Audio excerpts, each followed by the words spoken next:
ርዕሰ ሊቃነ ጳጳሳት ሌዮ 14ኛ አንጎላውያን በአዲስ መንፈስ እንዲነሱ ጥሪ አቀረቡ። ሐዋርያዊ ጉብኝታቸውን በአፍሪካ ማድረግ ከጀመሩ 8ኛ ቀናቸውን በአንጎላ የቀጠሉት ቅዱስነታቸው ርዕሰ ሊቃነ ጳጳሳት ሌዮ 14ኛ አንጎላውያን በአዲስ መንፈስ እንዲነሱ ጥሪ አቀረቡ።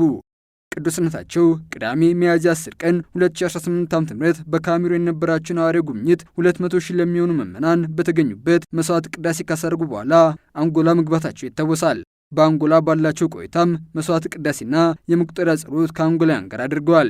ቅዱስነታቸው በሰንበት ባሳደጉት መስዋዕት ቅዳሴም አንጎላ ተስፋ፣ ሰላምና ወንድማማችነትን እንደምትፈልግ በመመላከት ለበርካታ ዓመታት የነበረው የእርስ በርስ ጦርነትና ምዞቹን መከፋፈል፣ የአገሪቱ ሀብት መባከንና ድህነትን አስታውሰዋል።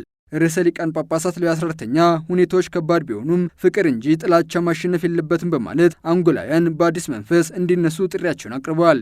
ከመስዋዕት ቅዳሴም በኋላም ታላቋ እናት በሚባለው የንግደት ስፍራ በ10 ሺዎች ከሚቆጠሩ አንጎላውያን ጋር መቁጠሪያ ጸሎት አድርገዋል። ቅዱስነታቸው በአፍሪካ የሚያደርጉትን ሐዋርያዊ ጉብኝት በመቀጠል ከአንጎላ ወደ ኢኳቶሪያል ጊኒ ያቀናሉ ሲል ቫቲካን ኒውስ ዘግቧል።